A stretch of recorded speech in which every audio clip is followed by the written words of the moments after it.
नमस्कार मित्रांनो, तुम्हाला माहीतच आहे मी सोम आर्टिस्ट.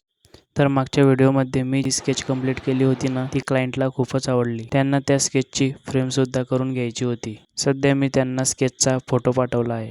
आता काही दिवसात फ्रेम तयार करून त्यांची ऑर्डर डिलिव्हर करणार आहे. पण एक ऑर्डर कंप्लीट झाली म्हणून आराम करूया का? तर नाही. आमच्या कलाकाराच्या आयुष्यात आराम नावाचा प्रकाशच नसतो. भरपूर ऑर्डर्स असल्यामुळे मी लगेच दुसऱ्या ऑर्डरवर काम करायला सुरुवात केली. ही ऑर्डर मला खर्चीवरून आली आहे. या दादांना आपल्या मुलीला एक सुंदर स्केच द्यायचं होतं. त्यांचा मला कॉल आला. ते म्हणाले, मी तुमचे स्केच पाहिले आहे. तुम्ही स्केच खूपच छान काढतात. मला पण माझ्या मुलीसाठी एक स्केच बनवून घ्यायचं आहे. मी म्हटलं, हो दादा, नक्की करेल.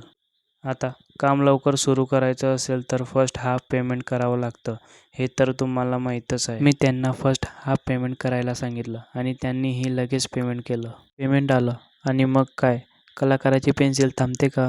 मी लगेच त्यांच्या ऑर्डरवर काम करायला सुरुवात केली. ऑर्डर्स जरा जास्त असल्यामुळे हे काम थोडं लवकर पूर्ण करायचं होतं. त्यामुळे मी सुद्धा फुल स्पीडने काम करत होतो. या व्हिडिओमध्ये मी स्केचची फक्त आउटलाईन ड्रॉ केली आहे. खरी मजा तर आता सुरू होणार आहे, कारण शेडिंग मी पुढच्या व्हिडिओमध्ये करणार आहे.